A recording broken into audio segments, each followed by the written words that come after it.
এবার অফিসিয়াল পোস্টারের পালা শুধু এত জোর জবরদস্তি শাহরিন আক্তার সুমিকে দিয়ে মানে আমরা বলানো করাচ্ছি যে প্লিজ আপনি বলুন অফিসিয়াল ফিগারটা বলুন, অফিসিয়াল নাম্বারসটা বলুন। এই হচ্ছে ব্যাপার। 20 দিনে শাহরিন আক্তার সুমি এখনও বলছে 5-6টা সিনেমা হলে 5-6 দিনের কালেকশন এখন অবধি তারা মানে কন্ট্রোলে আনতে পারেনি। স্বাভাবিক ব্যাপার, তারা তত কখনই পাবে যখন মানে তাদের কাছে পুরো গোটা রিপোর্টটা তৈরি করার জন্য প্রচুর অঙ্ক করতে হয় তাদেরকে। স্বাভাবিক ব্যাপার, তারা একটা নেট কালেকশন পাচ্ছে, তারপরে সেটা থেকে একটা গ্রস কালেকশন করছে। অনেক ঝামেলার ব্যাপার এটা নিয়ে। এবং দেখবে আমাদের এখানে খাদানের ক্ষেত্রেও কালেকশনটা ওই জন্য কম লাগছিলো। কেন? কারণ নেট কালেকশনটাই জানিয়ে দিচ্ছিল। নেট কালেকশন আর গ্রস কালেকশনের ভিতরে অনেক তফাৎ আছে। তো শাহরিন আক্তার সুমি চ্যানেল আই অনলাইনকে দেওয়া ইন্টারভিউতে একটা দারুণ বক্তব্য রেখেছেন, সেটা আমি তোমাদেরকে শোনাচ্ছি। ওয়েট, জাস্ট এই জায়গাটা আমি একটুখানি শোনাই। জায়গাটা আসলে ব্যবসা নিয়ে না, আমার অভিযোগের জায়গাটা হচ্ছে পুরো সিস্টেমটাকে নিয়ে। আপনারা তো প্রফিট পাচ্ছেন, আপনারা নিচ্ছেন, তো এই চুরিটা কেন? বরবাদের 20 দিনের গ্রস কালেকশন কত? এই 20 দিনে টোটাল আমরা অলমোস্ট 50 কোটির কাছাকাছি, 50 কোটির কাছাকাছি চলে এসেছি। সো আগে তো আমরা প্রথম সপ্তাহে জানালাম 27 কোটি প্লাস যেটা ছিল, তো এখন মোটামুটি 22-23 কোটির ঘরে আমরা আছি। এবং আরও আছে আমার হিসাবে, এখনও আরও বাকি আছে। তো আমার মনে হয় যে আমরা এটা 50-এর ক্রসই করতে পারবো, 50-এর উপরেই থাকবে। সিনেপ্লেক্স মাল্টিপ্লেক্স থেকে আলাদা কেমন কালেকশন এসেছে?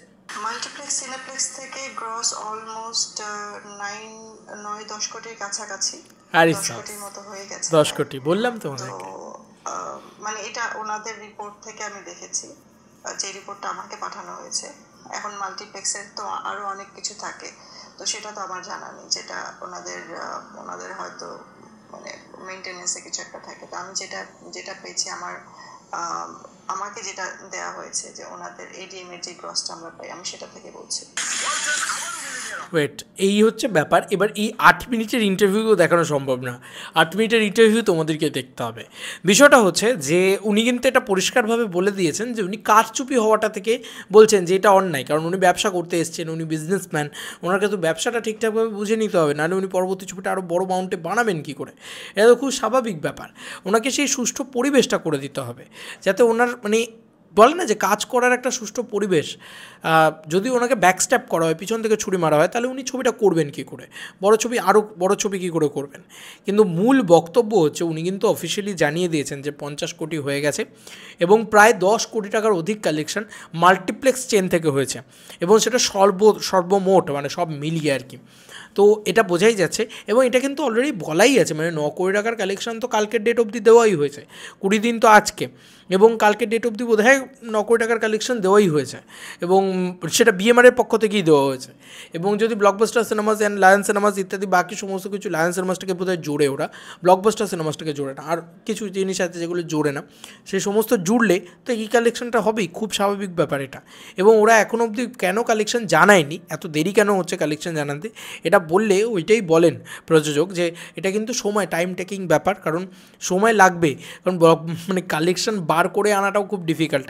যেটা জানাচ্ছে সেটা ভেরিফাই করতে হচ্ছে, তারপরে সেটার নেট কালেকশন আছে, সেই নেট কালেকশন থেকে সেটা আবার গ্রস কালেকশন করতে হচ্ছে, মানে একটা সাংঘাতিক ব্যাপার আর কি, তামঝাম ব্যাপার আর কি। তোমাদের কার কি মতামত এই এন্টায়ার ভিডিওটাকে নিয়ে জানিও কমেন্ট সেকশনে।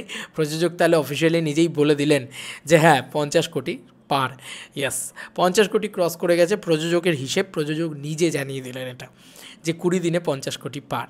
এর থেকে আনন্দের আর কী হতে পারে বাংলা ছবি ভালোবাসার নিরিখে? প্রযোজকের আশা কিন্তু এখনও 100 কোটির দিকেই। তো দেখা যাক আমরা আর কি পাই। সত্যি ওয়েট করে আছি যে 100 কোটি যেন বরবাদ মারলে না আমি খুব খুশি হয়ে যাব।